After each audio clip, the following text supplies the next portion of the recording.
Now that we got the camber plates in, we can do our suspension. I'm pretty excited for that, honestly. Let's do it.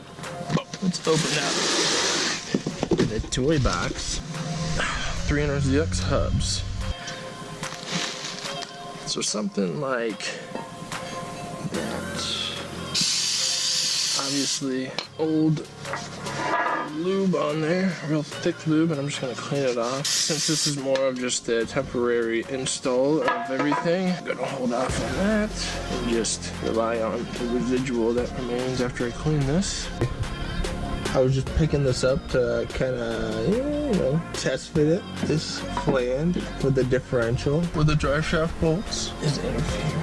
That looks like a big old nut on the end of there.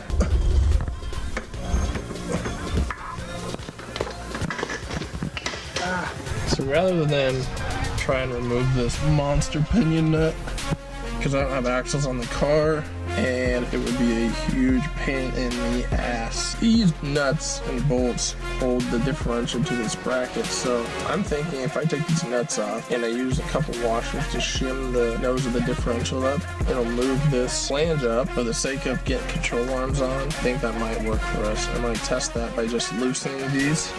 There we go. Definitely still interfering. We need to be right about there.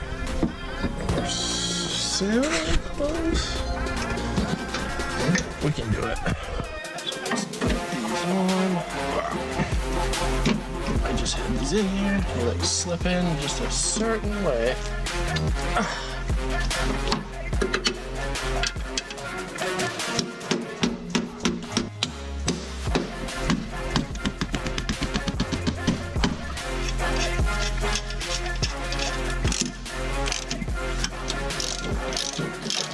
Last time we were out there, we finished up those camber plates and I started putting in the suspension, but unfortunately the hub threads that bolt the backing plate to the hub, those threads, for some reason I got these. This is the factory bolt. This thing goes in the hub just fine, or it did. And these are the bolts I got with my kit. Unfortunately, for some reason, 3 of these decided to strip out. I don't know if strip out's the word, but almost cross thread or get really hard. I don't really know why. I'm wondering if there's some corrosion or some dirt or some like buildup that caused that, but it's definitely like damaging the threads. So I gotta stop at the hardware store and get a tap and, you know, clean those threads out before we can get the hubs bolted to the backing plate, which is bolted to the struts, which then we can finally bolt wheels on the back once we got all that squared away. And then from there, I can finally get the Z to the shop. As you know, we just got done painting, hanging lights. So right now, I'm gonna head out there.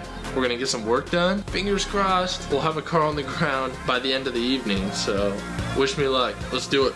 Finally on the road to the shop. Unfortunately, Fastenal was closed and Ace Hardware didn't have what I need. Those screwed up threads need a tap run through them. I can't get a hold of one. So what I'm gonna do is cut 4 slots in one of the factory bolts because I know those bolts are good and they're clean. They're super clean. And I've got 8 new ones I can use.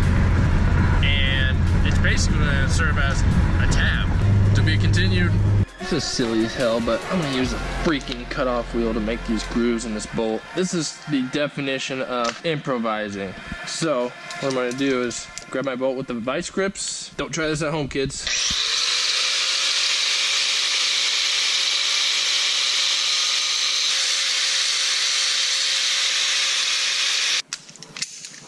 Well, even though we didn't have a freaking Dremel bit, I think we made something that'll help us rethread those bolt holes. So let's go try and use this on the hub. I know we have a problem with some of the holes on that one, but I also know a couple of these are being stubborn. So what I'm gonna do, I grabbed a little WD-40 here, oil those up a bit. This bolt appears to be going in straight. So far, not a lot of tension. This is good. And then again, I'm not sure if this is one of the problem holes, but either way, we're through. I don't really see any reason why it would stop at this point. Yeah, as you can see, that bolt is flush on the other side with the bolt head. Doesn't really look like any flakes or anything came out, so that one's good. So we're gonna back that out. Those threads are nice and clean now. This one's giving me a little resistance. That one's going a lot harder than the other one. At this point, I'm gonna wait until I find myself a real hard tap. These attempts at cutting the bolt and using those as the tap, just they're not working. I think the metal of that hub is so hard, it overcomes the hardness of the bolt, and it's just ruining the threads on the bolt. And then I'm doing it, you know, I've done it twice now. So at this point, I'm gonna stop on those, but I'm gonna move to this, and I'm gonna get the control arms on, and then I might just call in the night. The control arms are attached to this guy with these, I believe they're called spindle pins. I don't quite remember how I get them in, so this is gonna be kind of an experiment here for a minute. The key is not to ruin the threads on the end of these things by whacking on it with a hammer, you know, without a nut on here. I think that might be how I did it, hammering on the end. But like I said, you wanna make sure I have this nut like flush with it. I'm gonna start by grabbing my dead blow. That way we have that soft surface. And if we need, I'm gonna grab this heavy hammer. Just kidding, I went right to the hammer, that's funny. Oh, this would work too. That went a lot smoother than I had anticipated. First time seating this bad boy in here.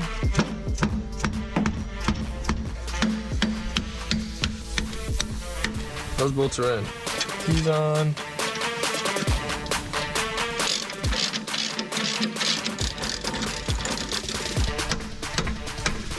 I hope I don't regret putting these on either when it comes to getting these hubs tightened down, because I know at that point we can't rotate this.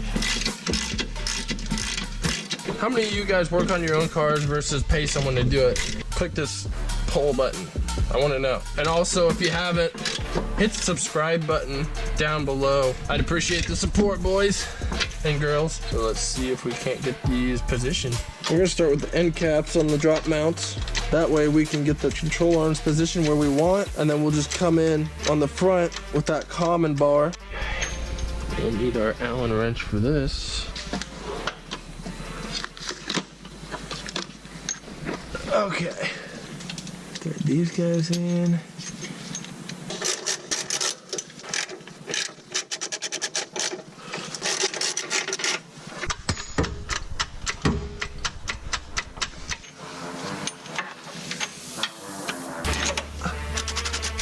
Okay, that bad boy.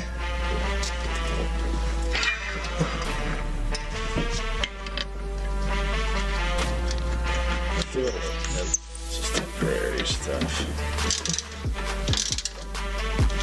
Semi-complete suspension.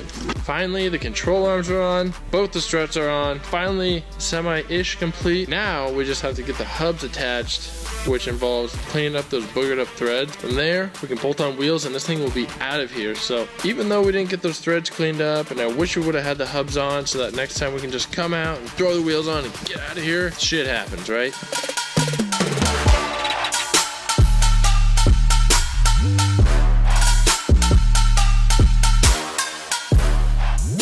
What up? Today we're focusing on tapping the threads for those boogered up hub bolts. Okay, let's do this. We'll test this on the good holes. If you look at these two, thread pitch matches up. We'll grab just a little bit of this WD-40 to lubricate the tap. We'll start there. Put our tool in here.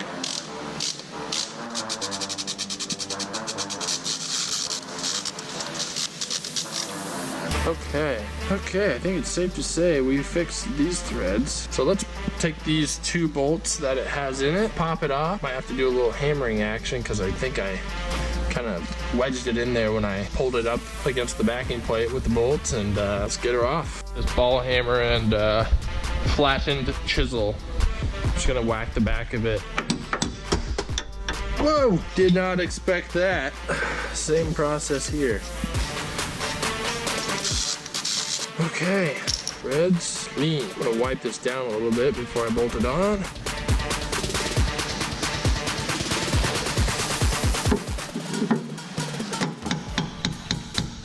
Come on, buddy. Got a bolt coming through right there. All right, one hub on.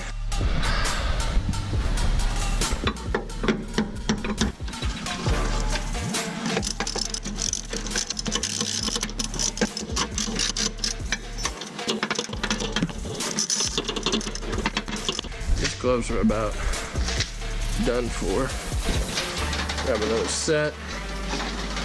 These gear wrenches, I haven't always had these, but Honestly, it's one of those things I ask myself, how did I live without it?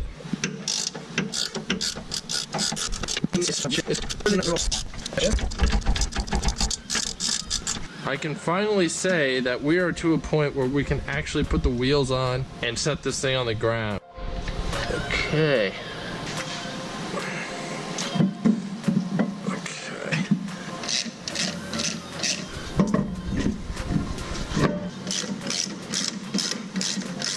Now wait till you guys see these badass wheels I got in the Lexus. Man, these are gonna look the part, aren't they?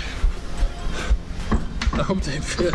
Funny story, these are 5x100. I just remembered that. So I guess we can't put this on the ground tonight. Always something, huh? Not a big deal. At this point, at least we can start loading up other shit. All right, dudes. Sorry about the short update. Didn't really go according to plan. We'll find some wheels at work. We'll get it done. I'm super ready to actually get deep into this thing and get it on the road. I'm already anticipating driving it. I haven't quite figured out in my head what the goal date is to get it done. I know it has to be sometime in these next few months because I'm so tired of letting it sit and it needs to stretch its legs. So before fall for sure. And that's a pretty lofty goal because with these projects and doing them by yourself and trying to manage all that, it's difficult. Check back Thursday. I'm gonna be working on my garage stuff. Should be a good time. Hope you guys enjoyed. Like I said, hit that subscribe button. If you want to see a couple of the previous episodes, they're right in this screen, so check them out. And I look forward to seeing you guys later. Peace.